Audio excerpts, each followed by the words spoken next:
Eh bien, je voudrais dans cet enregistrement parler de la question de l'érotomanie. Euh, J'en parle parce que ce qui m'a sauté aux yeux, c'était cette société des médias.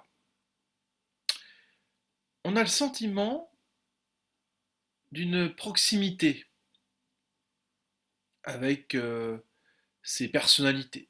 Alors ça peut aller très bien du président Macron au directeur je ne sais pas quoi, d'un cirque ou je sais pas quoi. Bon.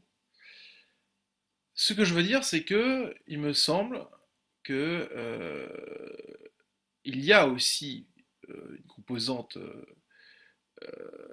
très, très présente qui est Facebook. Facebook, c'est beaucoup de photos de tronche, quoi. Hein. On monte sa tronche plusieurs fois. On est dans des postures toutes plus déclinées les unes que les autres dans des fantaisies, dans un certain folklore, etc. Et au fond, eh bien, l'internaute qui lui regarde pour une raison X ou pour une autre Y, il regarde ses photos. Bon. Et puis non, ça n'en finit pas, ça n'en finit pas. Hein. Euh, donc, effectivement, finalement, c'est que l'internaute, il est sollicité, il est un peu, comment dire, stimulé par ça, hein, parce que ce sont des gens qui eux-mêmes multiplient, enfin, rend majeur ce stimuli, quoi, cette entre guillemets provocation, si je puis dire. Mais je parle pas de provocation au sens premier, voilà, au sens propre. Je parle d'une provocation très légère, très douce, si je puis dire. Et donc, dans le réel des choses, moi je dirais que ces gens-là, ces stars, hein, entre guillemets, si je puis dire, eh bien, elles astiquent, mais parce que c'est leur narcissisme qu'elles n'arrivent pas à retenir. Hein. Et ce narcissisme qu'elles n'arrivent pas à retenir, c'est l'exhibition de leur jouissance, quelque part. On pourrait dire narcissique. Dans cette société, l'entrée sociologique, elle est plus qu'indispensable. C'est c'est- c'est que nous avons plus besoin que jamais de sociologues, véritablement sociologues. Hein. Pas des sociologues qui travaillent pour des entreprises, par exemple. Donc, ou l'État, ou les politiques, évidemment. Puisqu'il y a la rupture épistémologique de Bachelard qui est découpée avec vos valeurs, vos appartenances sociales pour comprendre l'objet sociologique que vous cernez. Bon, donc, euh, il semblerait que nous ayons affaire à cette pulsion narcissique, pourrait-on dire ça comme ça, qui va rencontrer des internautes qui, eux, depuis longtemps, certains évidemment, ont une pulsion érotomaniaque. Mais ce n'est pas de l'érotomanie en fait. C'est-à-dire que le sentiment de proximité qu'ils vont avoir, le sentiment d'une conviction, d'une complicité qu'ils vont avoir, le sentiment d'un regard réel qui va exister à partir de ces photos, et, et évidemment que c'est une composante paranoïaque.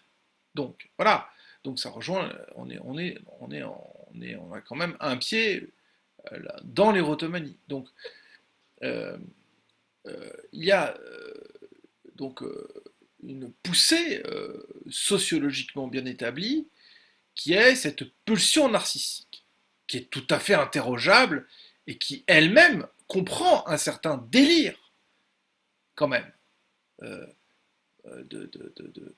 donc d'étaler comme un chou-fleur ou d'étaler comme un artichaut toutes les pales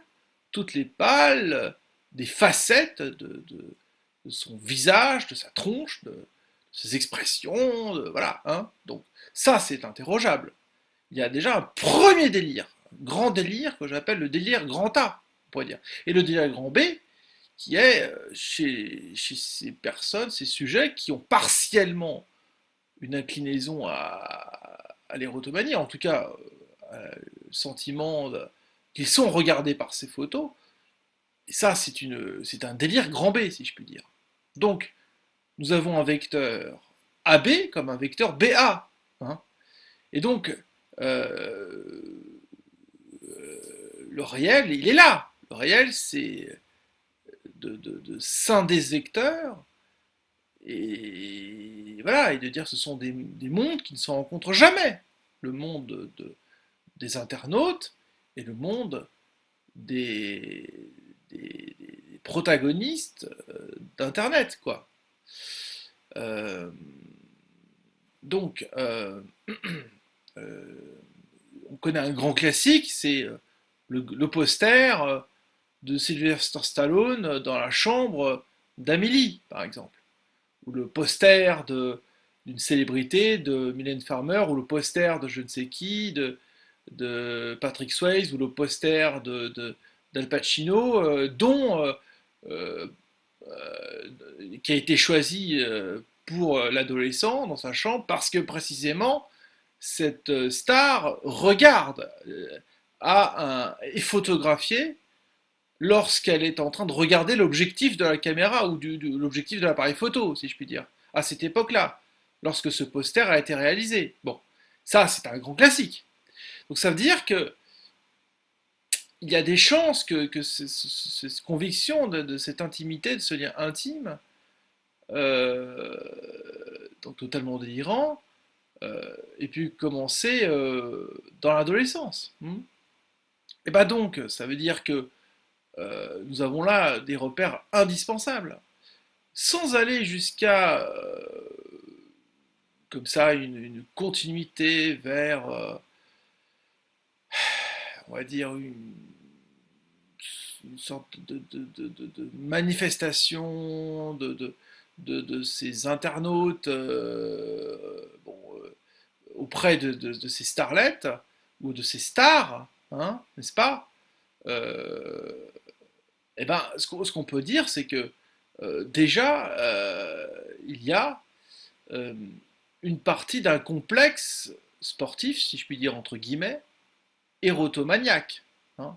Mais ce n'est qu'une parcelle, une partie, une facette de l'érotomanie telle qu'elle a été dégagée par le maître de Jacques Lacan, enfin celui qui l'a fait démarrer, si je puis dire, celui qui l'a boosté, c'est quand même Clérambault, hein, qui était médecin légiste, et comme Jacques Lacan était médecin légiste au départ. Enfin, ils avaient fait enfin, Lacan surtout avait fait une thèse de psychiatrie qui était très en rapport avec l'érotomanie, quand même, bon, le délire paranoïaque, plus encore que l'automatisme mental, etc. Donc moi je ne connais pas davantage ces questions, mais simplement pour dire que, effectivement, il me semble que il est tout autant suspect qu'est cette présence de ce narcissisme pulsionnel avec une certaine, je dirais, comment dire, un certain esprit qu'on peut trouver chez ces profils Facebook ou dans le monde des médias, qui sont des gens qui sont quand même qui se montrent beaucoup pour témoigner, enfin, qui montrent leur phallus, si je puis dire. Donc, finalement, c'est ça qui est compliqué, c'est que euh, ça crée une infériorisation sociale qui est fausse. C'est-à-dire que elle n'existe pas, cette infériorisation sociale, en fin de compte, forcément tout le temps. C'est-à-dire que il y a, comment pourrais-je dire, un manque de profondeur. C'est-à-dire qu'en fait, euh, c'est une erreur de croire qu'un acteur, par exemple, a une vie sociale plus développée. Non, il est dans un monde, dans un registre factice, de liens relationnels factices, très secondaires, très superficiels. Donc c'est plus l'image, en fait, en tant que telle, qui va supplanter le réel, par exemple, de l'acteur ou de la star, en fait, qui est d'une très grande précarité, dans une très grande misère, parce qu'il y a eu nombre de témoignages de ces protagonistes acteurs qui ont dit qu'ils étaient très très malheureux jusqu'à ce que ça aille, comme Marilyn Monroe, au suicide, ou comme certaines actrices qui ont joué dans des films un peu roses, si je puis dire, qui ont été certaines ébranlées par leurs prestations. Donc en fait, euh, ce sont souvent des gens malheureux, hein. C'est-à-dire que l'extension narcissique, leur pulsion en artichaut narcissique, n'est pas du tout proportionnelle à à à la solidité des liens qu'ils ont autour d'eux. Comment dire, c'est comme si on passait de l'image à l'échelle d'Internet à leur intimité, ce qui n'est pas possible. Ce chemin-là n'est pas possible. Le chemin inverse, par contre, est possible. C'est-à-dire que si ces stars s'adressent à un graphologue, ou si ces stars, entre guillemets, s'adressent à un psy, ou je ne sais pas quoi, ou ce que vous voulez, un coach, eh ben, seuls ces professionnels-là auront une note, un là, si je puis dire, de ce qu'il en est de leur réel, hein, de leur, je veux dire, de leur intimité, enfin de leur, je veux dire, de ce qu'ils ont comme lien solide, ou plus ou moins ou relativement solide, disons, avec des proches. Donc, euh, donc c'est un carnaval gigantesque, comme le disait Indochine. Des créatures qui parlent de tout, mais de rien surtout. C'est ce que a écrit noir sur blanc Indochine, le groupe Indochine. Un grand carnaval, des créatures qui parlent de tout mais de rien surtout. Hein, voilà. Donc nous sommes dans cette société, effectivement, bien évidemment que nous sommes dans cette société. Internet démultiplie la télévision. Ce n'est pas la télévision qui va démultiplier Internet, c'est Internet qui va démultiplier la télévision. C'est-à-dire que ce grand autre d'Internet, il est condensé, il est sur des terminaux d'ordinateur, chez soi, quoi. Donc, c'est un symptôme sociétal, c'est un symptôme social, c'est un symptôme sociologique, c'est un symptôme contextuel, macrosocial, à partir d'unités de cas, mais effectivement, c'est ça qu'il faut interroger, c'est ça qu'il faut comprendre. Et d'un point de vue, évidemment, d'épistémologue. C'est-à-dire que où va-t-on dans ce sens-là Je veux dire, qu'est-ce qui prend à ces gens-là de se démultiplier sous toutes leurs coutures, sous toutes leurs facettes? Parfois, ça va dans des proportions intimistes, hein, il y a une rhétorique intimiste, euh, et donc, et donc ça attrape, ça accroche des pathologies au singulier, évidemment, au singulier. Et donc la question, c'est de faire redescendre du côté du grand A la pression et du côté du grand B la pression. Et, évidemment. Mais est-ce qu'on peut considérer que le symptôme est produit par le contexte? En quelque sorte, en partie, oui, effectivement. Ça peut déclencher chez des gens des choses, parce que ces gens-là ont une histoire, des antécédents, évidemment, aussi. Mais ce n'est pas toujours le cas. Certains n'ont aucun antécédent et vont quand même être tout d'un coup saisis d'un regard, on le voit dans la conversion religieuse catholique, dans le témoignage de certaines bonnes sœurs qui disaient qu'elles ont été saisies un jour par ce regard de Dieu, enfin que Dieu les a traversées, un peu comme Sainte Thérèse d'Avila que l'on peut retrouver à Rome. Et donc ces questions, c'est ça, c'est que ce dialogue avec Dieu, on le retrouve aussi dans une dimension paranoïaque, quoi. Voilà, je vais m'arrêter là sur cet enregistrement, je vous remercie de m'avoir écouté, et voilà, c'est tout un contexte qu'il faut voir, et puis l'histoire, le vécu de chacun aussi, bien sûr, évidemment.